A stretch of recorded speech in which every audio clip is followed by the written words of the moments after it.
Hey guys, welcome back to Ben & Brewing's channel. I am Brian of Ben & Brewing. If you haven't been here before, we do product reviews, tutorials, and we have a live chat feature on our website to help you through your Brew Day 911s. Chat us up at benandbrewing.com. Today's video, we got our hands on the iGulu Porter Kit. We're going to run a couple of experiments to see if we can improve fermentation time and complexity of flavor. If you like what you see here, check us out on our podcast, also on YouTube or Spotify or Apple Podcast, the Hot Break Craft Beer Cast. Hope to see you soon. Let's check it out.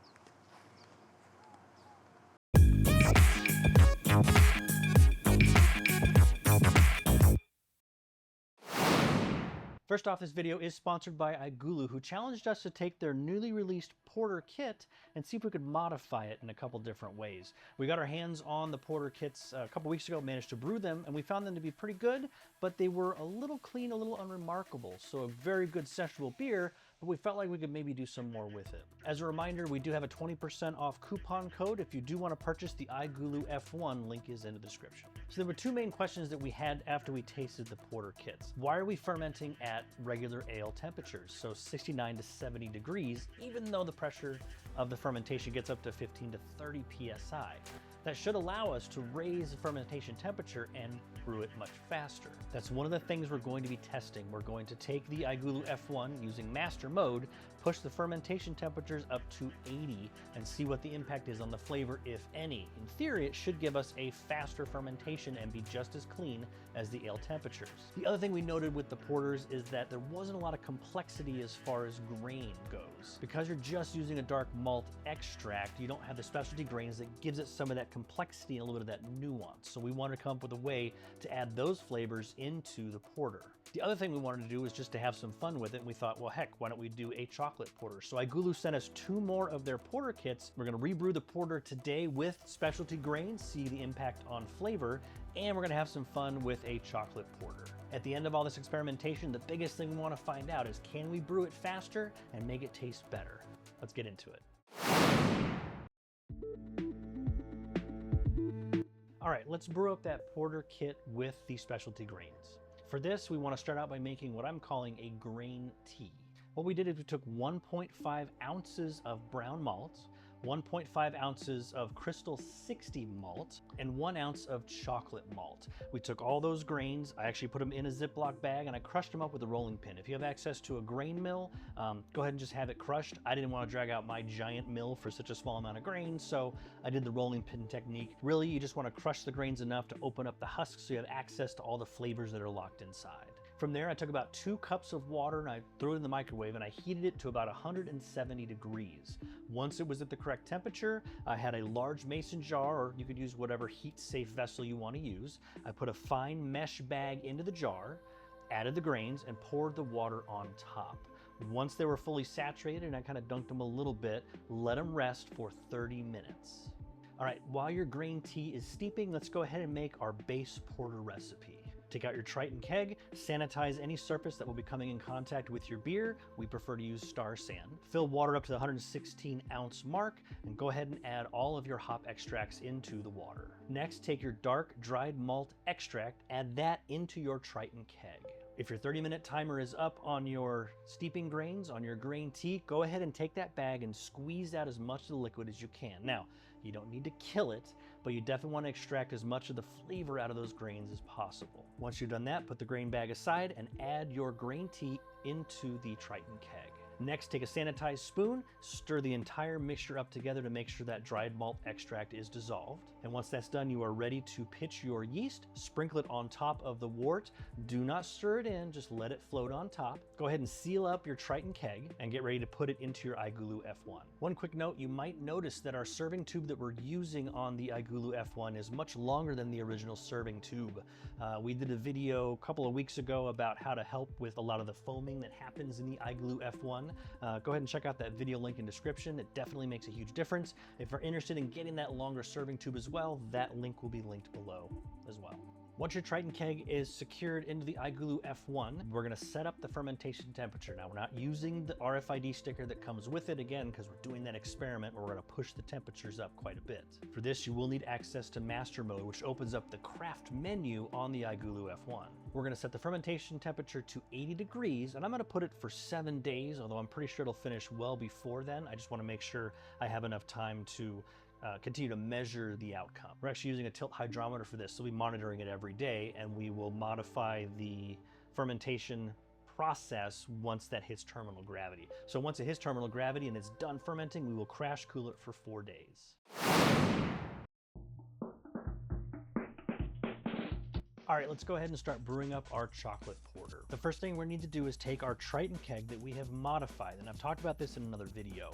I've modified it to add the Float It 2.0, which is a floating dip tube, probably one of the best ones on the market, that has dual filter screens on it. So not only are you catching the cleanest beer at the top without getting a lot of the trub at the bottom, but if you're adding anything to your beer post-fermentation or during fermentation, it will filter it out. If you like to dry hop, if you like to experiment by adding fruits, anything that you put in there will be filtered out by this floating dip tube, because as you may or may not know, the Triton keg serving tube is prone to clogging if you are not careful. So if you're going to experiment and push it and add things to your beer, this is an upgrade you definitely need. I'll have a link in the description below if you want to purchase that. It's very easy to swap out for the standard serving tube. For the chocolate recipe today, we're actually using shelled and roasted cocoa nibs. These have already been crushed and they really work well in the fermenter, and they don't tend to clog things up, and they should add a very nice chocolatey flavor without it overpowering the beer. So weigh out 2 ounces of cocoa nibs. Go ahead and sanitize your keg and all the parts that will come in contact with your beer. Again, we're using Star San for this. Add your 116 ounces of water, add all of your hop extracts to the water, and then go ahead and add the dark dried malt extract into the keg. Once that's done, go ahead and throw your cocoa nibs on top of it, and then with a sanitized spoon, go ahead and stir that in to make sure that it is well dissolved. Once that's accomplished, go ahead and pitch your yeast on top. Again, don't stir it in, let it float on top so it can gently rehydrate. Seal up your Triton keg, and again, we're using the longer serving tube with ours because you noticed a big difference in reducing the foaming that's in there, and go ahead and put it in your iGulu F1. Once again, we're tracking the fermentation progress, so we're going to use our master mode to push the fermentation temperature to 80 degrees for 7 days. Once it reaches terminal gravity, which is probably before the 7 days hits, we will cold crash it, carbonate it. Now that we've brewed up both of our beers, let's let them ferment out. Let's give them a taste and see how they did.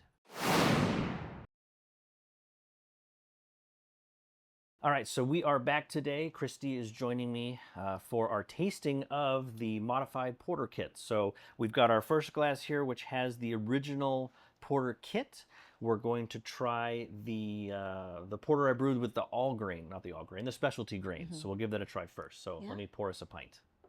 I do like how that longer beer line really keeps it from foaming up. Yeah. Pours a little slower, but you're not wasting any beer at all. All right. All right. Let's do this. We'll start with the original porter. Refresh our memories. Cheers. I'm sorry. Cheers.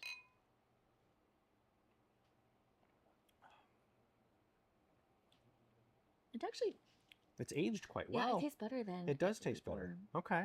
So like this is probably now 3 weeks old. It's been sitting in the Triton keg. We didn't bottle it or anything, so yeah, time has done it some favors. That's good. All right. Very good. Let's see if we had any improvement. More roasty character, maybe? Could be my imagination. It's subtle. It's not over the top, the graininess. I think I actually like the original. You like that one better? Okay, okay. I definitely do get a little bit of the dark grains in there. It has a little bit more complex flavor, which I like. As it's warming up, I think I'm getting a little bit of green apple. I think I got it originally, like right off the bat on the nose, but it is subtle. So like you said, maybe if it had more time, maybe. I think it's because it's so young, because it's only, this thing is 3 or 4 days past fermentation. Like, it's brand new, and so some of the younger beers will have kind of that green flavor.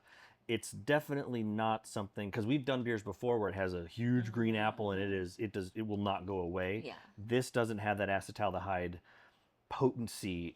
I think it's just because it's young. Case in point, the original version tastes way better after some time. So I think it is time. I think time will help, definitely. Should we try the chocolate porter? Let's do it. Let's try the chocolate porter.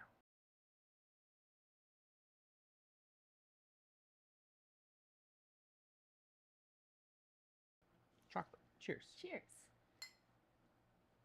I like this one better. There's chocolate. Yeah. Very subtle. It's not over the top. It's not overpowering, but it actually pairs nicely with that base recipe. This one will get better over time for sure, but there's a roasty, almost like a bitter flavor, which reminds you of coffee. Yes. But I feel like with time. Yes, and the longer it's exposed. So it's been on the cocoa nibs, which I used to brew it for a week, and really probably 2 weeks exposed to it will really help enhance the chocolate flavor. I think it also has a young flavor as well, not getting any of the green apple youngness that we've got a little bit of the other one, but I think that one that'll fade over time as it matures, kind of the same as this has matured very well. This I think will just get better, and as it warms up, we might pick up more of that chocolate flavor. This came out really nice. This is good. That has a nice subtle aftertaste. Yeah. That's really good. Oh, that came out great. Yeah. That came out really nice. And that was super easy to do too, without having to crush grains, just to throw the cocoa nibs in there. All right, now let's talk about the other experiment that we were doing. So we added some ingredients and things. We also pushed fermentation temperatures up. So the original recipe was, what was it, 68 degrees? And forgive me, I'm trying to go off rote here. It was like 68 degrees for the 7 days, and then it would crash cool it. We pushed it to 80, and it actually finished fermenting in about 3.5 days instead of a week. So it finished out much, much faster. The other good thing, because it is a pressure fermentation, I'm not getting any yeast off flavors at all. Right.